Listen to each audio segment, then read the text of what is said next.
মুসলিম। বুঝতে পেরেছেন?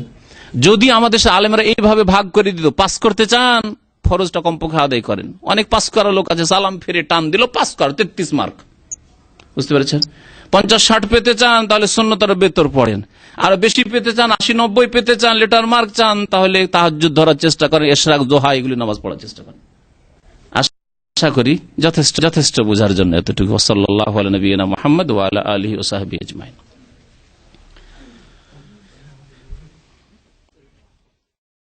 ইন্নাস সালাতা কানাত আলাল মুমিনিনা কিতাবাম মাওকুতা ওয়া কুমু লিল্লাহি কানিতিন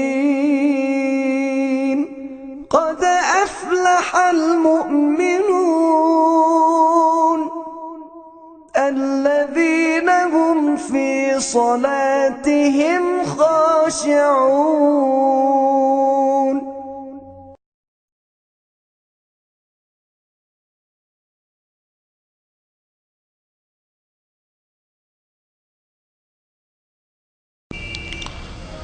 السلام عليكم ورحمة الله وبركاته.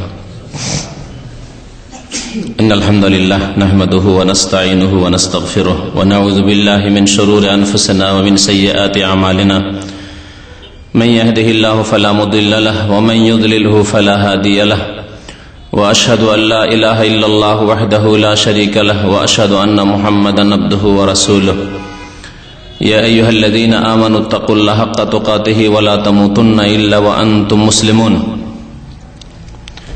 يا أيها الناس اتقوا ربكم الذي خلقكم من نفس واحدة وخلق منها زوجها وبث منهما رجالا كثيرا ونساء واتقوا الله الذي تساءلون به والأرحام إن الله كان عليكم رقيبا يا أيها الذين آمنوا اتقوا الله وقولوا قولا سديدا يصلح لكم أعمالكم ويغفر لكم ذنوبكم ومن يطع الله ورسوله فقد فاز فوزا عظيما أما بعد فإن خير الحديث كتاب الله وخير الهدي هدي محمد صلى الله عليه وسلم وشر الأمور محدثاتها وكل محدثة بدعة وكل بدعة ضلالة وكل ضلالة في النار. أعوذ بالله من الشيطان الرجيم. بسم الله الرحمن الرحيم. والذين هم على صلواتهم يحافظون أولئك هم الوارثون الذين يرثون الفردوس هم فيها خالدون. মহান আল্লাহর সমস্ত প্রশংসা, যে আল্লাহ পাক রব্বুল আলামিন আমাদের উপর 5 ওয়াক্ত সালাত ফরজ করেছেন। এই 5 ওয়াক্ত ফরজ নামাজ সম্পর্কে আল্লাহ পাক কাল কিয়ামতে বিচার দিবসে মুসলিমদের প্রথম হিসাব নেবেন। এর জন্য